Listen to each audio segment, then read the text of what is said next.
Hey there YouTube, DidierFitness here. A lot of you have been asking for me to do a slight review on the P90X2 workouts. So far I have done, I think it's balance and power, core, and arms. I think it's arms, back, and balance. I'm not exactly sure, but I've done those three so far. I was going to do X2 yoga today because I plan on taking a class next semester that is yoga, but that shall be delayed probably to tomorrow due to the fact that I did legs last night and my body hurts. So, regardless, the three that I've done, I've kind of given a brief overview of the other two, but recently I did X2 core. Now that one is the epitome of good core workouts. Um, it's hard, but yet it's doable. That's what I like about this X2 so far, is that they're all really ridiculously hard, but they're all amazingly possible to do, which is shocking because when I first started P90X, the first one, it was like, alright, we got 2 minutes of warming up, 60 minutes plus of working out, and then 1 minute of cooling down. P90X2 takes a totally different approach. They say, let's warm up for 8 minutes.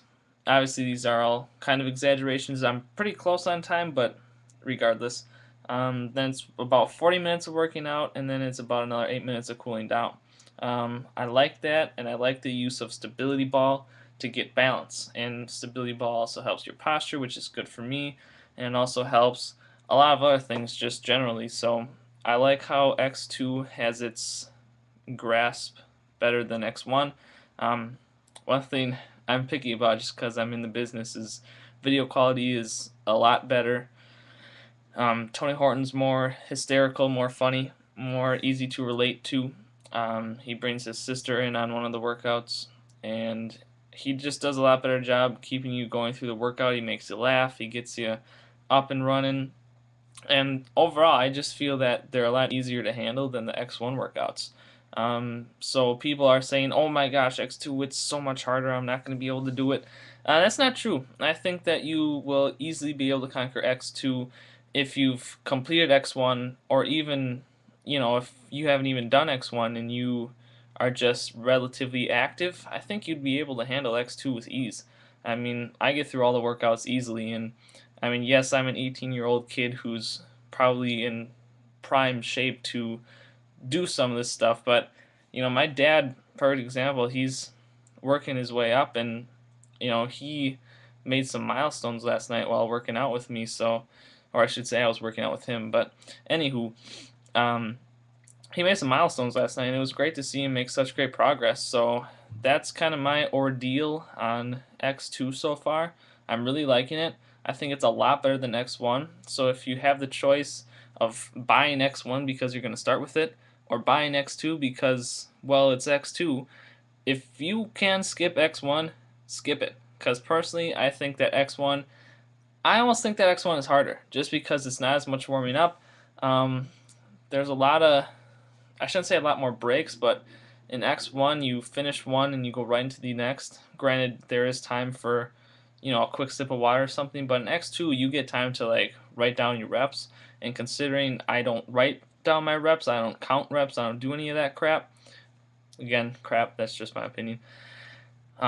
It's easy to get a lot more water breaks, and you kind of get a breather in between each lift. So although each lift pounds you more and each lift makes you work harder than you've ever worked before, it's a lot easier to handle, and it's mentally a lot better on your mental state.